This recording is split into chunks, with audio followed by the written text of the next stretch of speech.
আসসালামু আলাইকুম। Technique easy এডুকেশনের পক্ষ থেকে তোমাদের সবাইকে আমন্ত্রণ জানাচ্ছি নবম শ্রেণীর নতুন কারিকুলামের আরও নতুন একটি ইংরেজি ক্লাসে। আজকের ক্লাসে আমরা আমাদের দ্বিতীয় অধ্যায়ের আরও একটি পর্ব নিয়ে আলোচনা করব। আজকের পর্বে আমরা 2.3.3 থেকে শুরু করব। এই ক্লাসে আমরা একটি কবিতা নিয়ে আলোচনা করব এবং কবিতার যতটুকু খুঁটিনাটি আছে সব কিছু সমাধান করব। তাহলে চলো দেখে নেওয়া যাক আমাদের আজকের এই কবিতাটিতে কি আছে। আচ্ছা, আমাদের 2.3.3 তে প্রথমে বলা আছে রিড দ্য পোয়েম, কবিতাটি পড়ো। বিফোর দ্যাট, তার পূর্বে read the note on the poet, অর্থাৎ কবি সম্পর্কে যেই নোটটি দেওয়া আছে সেই নোটটি পড়তে হবে। অর্থাৎ কবি সম্পর্কে আমাদের জানতে হবে, কবি পরিচিতিটা আমাদের নিতে হবে। বলা হচ্ছে জন কিটস, তাহলে কবির নাম হচ্ছে কি? কবির নাম হচ্ছে জন কিটস। জন্মগ্রহণ করেছে 1795 সালে এবং মৃত্যুবরণ করেছে 1821 সালে। ওয়াজ আ সেলিব্রেটেড মানে কি? সুপ্রসিদ্ধ ইংলিশ রোম্যান্টিক পোয়েট, অর্থাৎ সে একজন সুপ্রসিদ্ধ ইংরেজি রোম্যান্টিক কবি ছিল। নোন ফর হিজ পোয়েট্রি, যে কিনা তার কাব্য, অ্যান্ড ট্র্যাজিক লাইফ, এবং তার জীবনের যে বিরহপূর্ণ জীবন ছিল বা বিধ্বস্ত যে জীবন ছিল সেই জীবনের জন্য হচ্ছে সে কি অনেক বেশি সুপরিচিত। His poems are renowned for their sensual imagery and exploration of beauty and mortality. তার কবিতাগুলো খুব সুপরিচিত কেন? For sensual imagery. Sensual imagery মানে হচ্ছে স্পর্শকাতর যেই ভাবপ্রবণতাগুলো এখানে ফুটে ওঠে সেটার জন্য। And exploration of beauty and mortality, এবং তার কবিতার মাধ্যমে সৌন্দর্য এবং মৃত্যুর কিছু ঘটনাও তুলে ধরা হয়। ডিউ টু টিউবারকুলোসিস, অর্থাৎ যক্ষা হওয়ার কারণে, this celebrated poet died at the age of 25। এই সুপ্রসিদ্ধ কবি মাত্র 25 বছর বয়সে মারা যায় যক্ষা হওয়ার কারণে। His untimely death robbed literature of a gifted poet whose work continues to captivate readers worldwide. বলা হচ্ছে হিজ আনটাইমলি ডেথ, অর্থাৎ তার যে এই অমৃত্যু আছে, অর্থাৎ তার এই মৃত্যুটা সাধারণ মৃত্যু নয়, তার এই মৃত্যুটা আমাদের কারো কাম্য ছিল না। তার এই অসময়ের মৃত্যুটা আমাদের সাহিত্য থেকে অনেক কিছু নিয়ে গিয়েছে, বা আমরা আমাদের সাহিত্যের একটা বিশাল অংশ হারিয়েছি। হুজ ওয়ার্ক, যার কাজগুলো কন্টিনিউস, এখন পর্যন্ত ক্যাপটিভেট মানে বিমোহিত করে। কাদের বিমোহিত করে? পাঠকদের বিমোহিত করে এখনো পৃথিবীতে। অর্থাৎ তার এই যে অসময়ে যে সে মৃত্যুটা বরণ করেছে, তার এই মৃত্যুবরণের মাধ্যমে আমরা একজন বিশেষ কবিকে হারিয়েছি পৃথিবী থেকে, কিন্তু তার কর্মগুলো বা তার লেখাগুলো এখনো আমাদের পাঠকদেরকে সম্পূর্ণ পৃথিবীতে বিমোহিত করছে। আজকে আমরা জন কিটসের একটি কবিতায় পড়ব। চলো কবিতায় চলে যাওয়া যাক।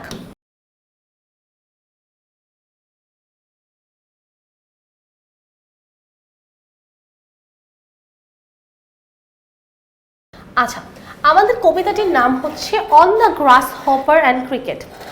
On the grasshopper and cricket. আচ্ছা, গ্রাস হপার মানে কি?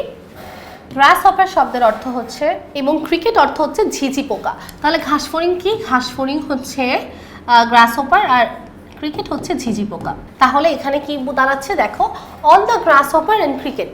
গ্রাস হপারটা আমরা কখন দেখি? আমরা কিন্তু ঘাসফড়িং দেখতে পাই গ্রীষ্মকালে, এবং আমরা ক্রিকেট বা ঝিঝি পোকা কখন দেখতে পাই? শীতকালে। এখন এই কবিতাটা আসলে আমাদের ঋতুর মধ্যে যে গ্রাস হপার এবং ক্রিকেট আছে, মেইনলি আমাদের প্রকৃতি বা নেচারকে দেখায়। একটু পড়ি আমরা। The poetry of the earth is never dead, অর্থাৎ পৃথিবীতে কবিতার কোনো মৃত্যু নেই। when all the birds are faint with the hot sun. আচ্ছা, all the birds, সকল পাখি, faint with the hot sun.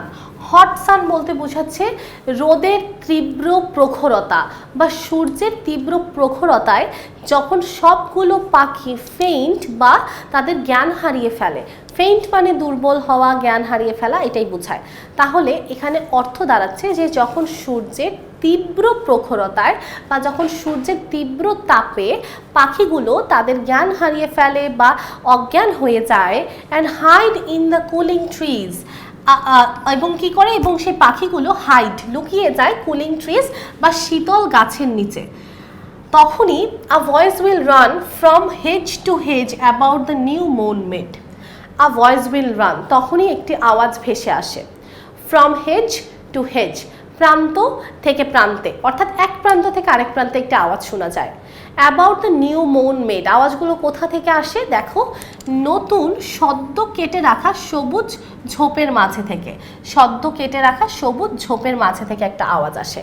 তাহলে এখানে একটু লিখি, তাহলে আমাদের এখানে এটাই অর্থ দাঁড়াচ্ছে, the poetry of earth is never dead, অর্থাৎ পৃথিবীতে কবিতার কোনো মৃত্যু নেই। When all the birds are faint in the hot sun, যখন সকল পাখি তীব্র গরমে নিস্তেজ হয়ে যায়, and hide in cooling trees, এবং নিজেদেরকে শীতল গাছের নিচে আশ্রয় নেয়, a voice will run from hedge to hedge about the new mown mead, তখনই সদ্য কেটে রাখা সবুজ ঝোপের এক প্রান্ত থেকে আরেক প্রান্তে একটি আওয়াজ ভেসে আসে। সেটা কিসের আওয়াজ? That is the grasshopper, সেটা হচ্ছে ঘাসফড়িংয়ের স্বর।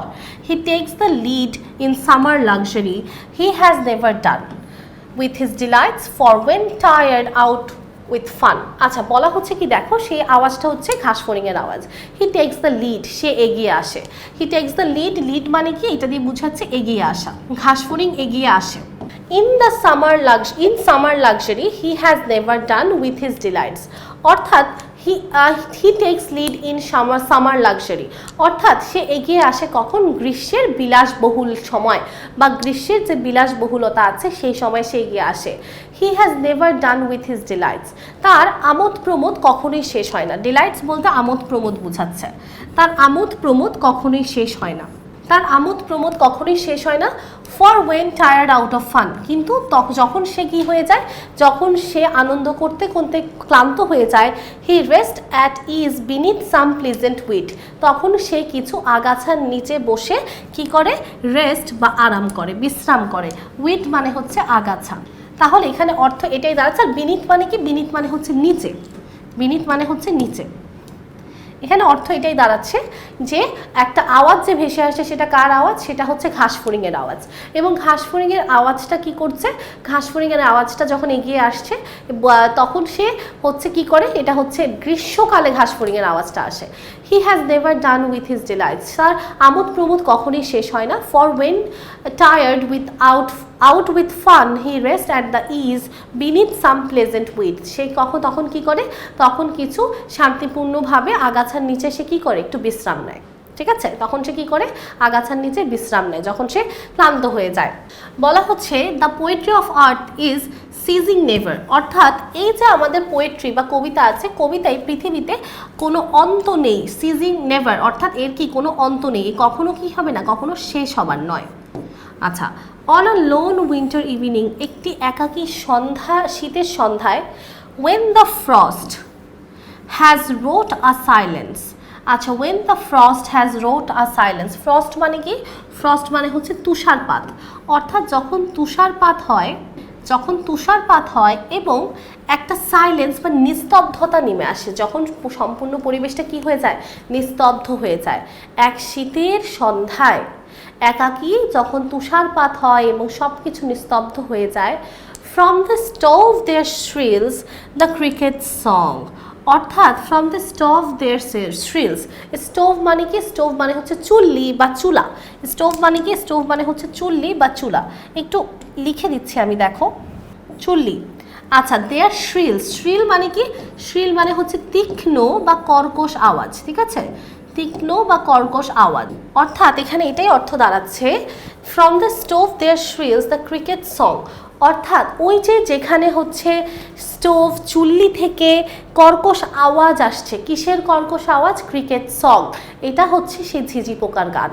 ঝিঝি পোকার গানটাকে এখানে শ্রিল বা তীক্ষ্ণ আওয়াজ বলা হচ্ছে, কর্কশ আওয়াজ বলা হচ্ছে, যেটা বয়ে আসছে কোথা থেকে? চুল্লি থেকে। তাহলে অর্থ দাঁড়াচ্ছে একটা একাকী শীতের সন্ধ্যায় যখন তুষারপাত হচ্ছে এবং সব কিছু রোট আ সাইলেন্স, এবং সব জায়গায় কি চলে এসেছে? নিস্তব্ধতা এসে পড়েছে, তখন চুল্লি থেকে ক্রিকেটের গান বা ঝিঝি পোকার গানের তীক্ষ্ণ আওয়াজ ভেসে আসে। ইন ওয়ার্মথ ইনক্রিজিং এভার, এবং উষ্ণতা কি হচ্ছে? বা বৃদ্ধি পাচ্ছে। And seems to one in drowsiness half lost, এবং একজন মানুষের কাছে যে ব্যক্তি কি আছে? ড্রাউজিনেস। ড্রাউজিনেস মানে কি? তন্দ্রাচ্ছন্ন হয়ে আছে, অবচেতন অবস্থায় আছে। হাফ লস্ট অর্থাৎ অবচেতন অবস্থায় আছে, তন্দ্রাচ্ছন্ন মানে ঘুম ঘুম ভাব। তার কাছে কি মনে হয়? তার কাছে ঝিঝি পোকার গানটাকে তীক্ষ্ণ আওয়াজ মনে হয়। The grasshoppers among some grassy hills, এবং তখন গ্রাস হপারগুলো কোথায় থাকে? The grasshoppers among some grassy hills, অর্থাৎ গ্রাসি মানে কি? গ্রাস বলতে ঘাস বোঝায়। কিছু ঘাসের যে পাহাড় আছে সেই পাহাড়গুলোতে গ্রাস হপার কি করে? গ্রাস হপার বা আমাদের হচ্ছে ঘাসফড়িংগুলো সেখানে থাকে। তাহলে এখানে অর্থ এটাই দাঁড়াচ্ছে যে একজন ব্যক্তি যে তন্দ্রাচ্ছন্ন অবস্থায় অবচেতন অবস্থায় আছে তার কাছে ঝিঝি পোকার গানটা তীক্ষ্ণ আওয়াজ মনে হয়। The grasshoppers among some grassy hills, এবং গ্রাস হপারগুলো তখন কোথায় থাকে? তখন গ্রাস হপার বা ঘাসফড়িংগুলো গ্রাসি হিল বা কোনো পাহাড়ে থাকে। আচ্ছা, তাহলে কবিতাটা আপনি একটু প্রথম থেকে বোঝার চেষ্টা করি। আমাদের অনেকের কাছে যদি কঠিন মনে হয়ে থাকে এই জায়গাটা একটু মনোযোগ দিয়ে দেখো, তাহলে সকল সমস্যার সমাধান হয়ে যাবে। আমাদের এখানে যে কবি জন কিটস আছে সে গ্রাস হপার এবং ক্রিকেট, ঘাসফড়িং এবং ঝিঝি পোকার অবস্থাটা ব্যাখ্যা করেছে। আসলে এখানে অবস্থা ব্যাখ্যা করতে বোঝাচ্ছে যে আমাদের ঋতু পরিবর্তনটা, আমরা গ্রীষ্মকালে ঘাসফড়িং দেখি, শীতকালে ঝিঝি পোকা দেখি।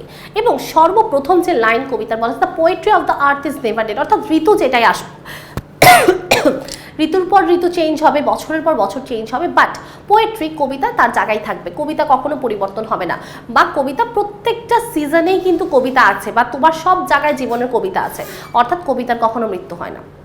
তারপরে বলা হয়েছে when all the birds are faint with the hot sun and hide in the cooling trees, a voice will run from hedge to hedge about the new moon mid. That is grasshoppers.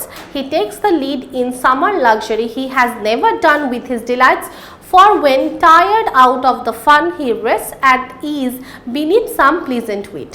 অর্থাৎ বলা হচ্ছে যে আমাদের যেহেতু কবিতার কোনো শেষ নেই, গ্রীষ্মকালের কবিতা, অর্থাৎ যখন গ্রীষ্মকালে সূর্যের তীব্র প্রখরতা থাকে তখন পাখিরা নিস্তেজ হয়ে যায় এবং কোথায় লুকিয়ে থাকে? গাছের নিচে লুকিয়ে থাকে, গাছের নিচে তারা লুকিয়ে থাকে, এবং তখন তারা একটি আওয়াজ ভেসে আসে, শুনতে পায় এক প্রান্ত থেকে আরেক প্রান্ত, শব্দ কাটা সবুজ ঝোপের মাঝে থেকে আওয়াজটা আসে।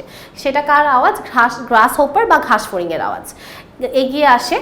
In summer luxury he has never done with his delights, এবং গ্রীষ্মকালে তার আমোদ প্রমোদ কখনোই শেষ হয় না, কিন্তু সে যখন টায়ার্ড বা ক্লান্ত হয়ে যায় তখন সে আগাছার নিচে বিশ্রাম নেয়। তাহলে এই গেল আমাদের গ্রীষ্মকালের কথা। তারপরের লাইনে বলা হচ্ছে the poetry of art is seizing never, অর্থাৎ আমাদের পৃথিবীতে কবিতার কোনো অন্ত নেই, শীতকাল চলে এসেছে তাও কবিতা চলমান আছে। On a lone winter evening when the frost has wrought a silence, অর্থাৎ একাকী একটি শীতের সন্ধ্যায় যখন তুষারপাত হচ্ছে এবং চারিদিকে সব নিস্তব্ধ। From the stove there shrills the cricket song, দেখো ক্রিকেট হচ্ছে ঝিঝি পোকা, বাহিরে শীত লাগে ঝিঝি পোকাদের, তখন তারা কি করে? ঘরের মধ্যে ঢুকে যায়। ঘরে ঢুকে কোথায় আসে? স্টোভ বা চুলার কাছে, যেখানে গরম চুল্লি, এখানে আসে এবং তীক্ষ্ণ আওয়াজ করে, ঝি ঝি ঝি, এরকম তীক্ষ্ণ আওয়াজ করে না, এরকম আওয়াজ করে। ইন ওয়ার্মথ ইনক্রিজিং এভার, এবং তখন ঝিঝি পোকাদের কি অনেকটা উষ্ণ লাগে, তারা অনেকটা রিল্যাক্স ফিল করে। and seems to one in drowsiness half lost, the grasshoppers among some grassy hills, এবং যে সকল ব্যক্তিরা তন্দ্রাচ্ছন্ন অবচেতন অবস্থায় আছে, এখন কিন্তু মানুষের কথা বলছে, যে সকল মানুষরা ঘুমিয়ে আছে বা অবচেতন অবস্থায় আছে, যখন তারা এই ঝিঝি পোকার আওয়াজটা শুনতে পায় তখন তাদের কাছে মনে হয় যে গ্রাস হোপারের আওয়াজ, ঠিক আছে, তখন তাদের কাছে মনে হয় যে এটা ঘাসফড়িংয়ের আওয়াজ, কোনো একটা পাহাড় থেকে আসছে বা কোনো একটা পাহাড় থেকে বয়ে আসছে, তারা তখন এরকম অনুভব করে। তাহলে এখানে মেইনলি দুইটা পতঙ্গকে কেন্দ্র করে কবিতাটা লেখা হয়েছে, যেখানে আসলে প্রকাশ পেয়েছে কবিতার অনন্ত সীমা, এবং আমাদের দুইটা ঋতু এখানে তুলে ধরা হয়েছে, এবং বিভিন্নভাবে এটাকে জন কিটস সুন্দর করে উপস্থাপন করেছে। তাহলে আশা করি কবিতাটা আমরা এবার বুঝতে পেরেছি। এর পরেও যদি কেউ না বুঝে থাকে আমরা ক্লাসটা আরেকবার রিপিটে দেখব, ঠিক আছে? আমরা পরের অংশে চলে যাচ্ছি। আমাদের পরে খুবই সিম্পল একটা জিনিস আছে, কলাম এর সাথে কলাম বি ম্যাচ করতে হবে। কলাম বিতে কিছু শব্দ দেওয়া আছে, সেই শব্দের সুন্দর কিছু অর্থ দেওয়া আছে এই পাশে।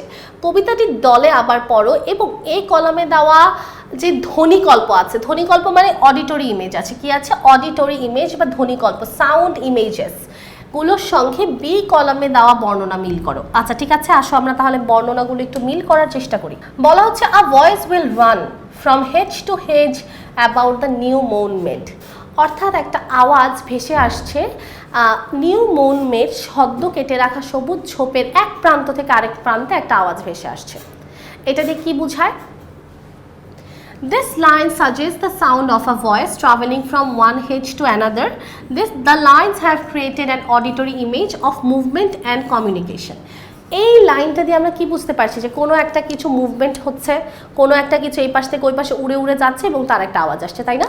এইটাই হচ্ছে অডিটরি ইমেজ। অর্থাৎ তোমাকে কোনো শব্দের কথা বলা হচ্ছে, যে একটা শব্দ হচ্ছে বা একটা কিছু, একটা ভয়েস, একটা আওয়াজ আসছে এবং সেটার একটা পরিকল্পনা, একটা চিত্র তোমার মাথায় আসবে, এটাই হচ্ছে অডিটরি ইমেজ। ঠিক আছে, তাহলে এখানে একের সাথে হবে 3, আমি এখানে সুন্দর করে একটু লিখে দিচ্ছি +8। বি নাম্বারে বলছে there shrills the cricket song in warmth increasing ever. তীক্ষ্ণ আওয়াজ কার? ক্রিকেট সং বা ঝিঝি পোকার গানের। ইন ওয়ার্মথ ইনক্রিজিং ওভার, এবং এখানে কি হচ্ছে? ওয়ার্মথ বা উষ্ণতা বৃদ্ধি পাচ্ছে।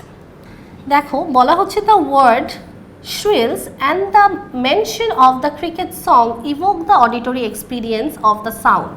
দেখো শ্রিল বলেছে, শ্রিল এটা শুনে বুঝতে পারছি যে আওয়াজটা মধুর না, আওয়াজটা বিরক্তিকর তীক্ষ্ণ একটা আওয়াজ, এটাও একটা অডিটরি এক্সপ্রেশন বা একটা অডিটরি এক্সপিরিয়েন্স। তারপর বলছে ক্রিকেট সং মানে ঝিঝি পোকার গান। ঝিঝি পোকা কীভাবে আওয়াজ করে? ঝি ঝি ঝি, এইটাও আমরা বুঝতে পারছি। তাহলে এখানে দুইটা অডিটরি এক্সপিরিয়েন্স আছে। Sound the cricket makes which adds to the imagery of warmth and increasing sound. তাহলে আমরা বুঝতে পারছি যে আসলে সাউন্ডটা কীরকম, তাহলে এটাও কি একটা অডিটরি ইমেজ। তাহলে এখানে আমার বি এর সাথে যাবে 5 নাম্বারটা, তাহলে আমরা এখানে লিখে দিই +B। ওকে, পরেরটাতে যাই। হাইড ইন কুলিং ট্রিজ, অর্থাৎ শীতল গাছের ছায়ায় তারা কি করে? বিশ্রাম করে। কি করে? শীতল গাছের ছায়ায় তারা বিশ্রাম করে। এটা হবে 1 নাম্বারটা। দেখো ক্রিয়েটস আ ভিজুয়াল ইমেজ, এখানে একটা ভিজুয়াল ইমেজ আসছে। দেখো হাইড ইন কুলিং ট্রিজ, শীতল গাছের ছায়া বিশ্রাম নিচ্ছে, এটা তো আর কোনো শব্দ না বা এটা তো আমাদের কোনো অডিটরি ইমেজ না, এটা হচ্ছে ভিজুয়াল ইমেজ। অর্থাৎ তুমি তোমার চোখ দিয়ে কল্পনা করতে পারছো বা কোনো দৃশ্য কল্পনা করতে পারছো। অর্থাৎ birds seeking refugee from the hot sun in the shade of trees, অর্থাৎ আশ্রয় চাচ্ছে পাখিরা সূর্যের তীব্র প্রখরতা থেকে, তারা আশ্রয় চাচ্ছে এবং তারা গাছের ছায়া চাচ্ছে। তাহলে হাইড ইন কুলিং ট্রিজ এটা একটা ভিজুয়াল ইমেজ, তাহলে এটা হচ্ছে সি নাম্বারটা। ওকে, তারপর বলছে ফেইন্ট উইথ দ্য হট সান, অর্থাৎ সূর্যের তীব্র প্রখরতায় নিস্তেজ হয়ে যায়। কি হয়ে যায়? সূর্যের তীব্র প্রখরতায় নিস্তেজ হয়ে যায়। অর্থাৎ এখানে কি বুঝতে পারছি? সূর্যের ইন্টেন্সিটি বুঝতে পারছি বা সূর্য কতটা তীব্রভাবে বিকিরণ করছে এটা বুঝতে পারছি, তাই না? দেখো এটার সাথে আমাদের অ্যান্সার হবে 2 নাম্বারটা। Creates a sense of heat, অর্থাৎ তাপ কতটুকু আছে এটা বোঝাচ্ছে, অ্যান্ড ওয়ার্মথ উষ্ণতা কতটুকু এটা বুঝতে পারছি দ্য সানস ইন্টেন্সিটি, সূর্যের তীব্রতা থেকে। তাহলে এটা হচ্ছে আমাদের ডি নাম্বার। ওকে, তারপরে লাস্ট ওয়ান বলা হচ্ছে lonely winter evening when the frost, একাকী শীতের সন্ধ্যা যখন তুষারপাত হয়। তাহলে এটা দিয়ে কি বুঝাচ্ছে? এটা দিয়ে বুঝাচ্ছে suggests the cold and frosty atmosphere of winter. এটা শীতের যে শীত, ঠান্ডা এবং ফ্রস্টি অর্থাৎ তুষারময় যে একটা বায়ুমণ্ডল, অ্যাটমসফিয়ার, পরিবেশ থাকে সেইটাকে বোঝাচ্ছে, অর্থাৎ শীতকালটাকে নির্দেশ করছে। তাহলে আমরা এইভাবে ভিজুয়াল ইমেজ, অডিটরি ইমেজের মাধ্যমে আমরা কিন্তু কবিতাগুলোকে আরও ভালো মতো বুঝতে পারি। আচ্ছা, তাহলে আশা করি আমরা আমাদের এই কবিতাটি ভালো মতো বুঝেছি এবং এইগুলো সম্পর্কে একটা ছোট হলেও ধারণা লাভ করেছি। তাহলে আজকের ক্লাসটি আমরা এখানেই শেষ করব। আমরা আজকের ক্লাসে জন কিটস সম্পর্কে জানলাম, জন কিটসের কবিতা on the grasshopper and the cricket সম্পর্কে জানলাম এবং আমরা এই কলাম ম্যাচিংটাও করে ফেললাম। তাহলে আজকের ক্লাসটিতে যারা শেষ পর্যন্ত ছিল, আশা করি পর্বটি তোমাদের ভালো লেগেছে। পরবর্তী ক্লাসের আমন্ত্রণ জানিয়ে বিদায় নিচ্ছি। ততদিন পর্যন্ত সবাই সুস্থ থাকো, সুন্দর থাকো, টেকনিক ইজি এডুকেশনের পাশেই থাকো। আসসালামু আলাইকুম।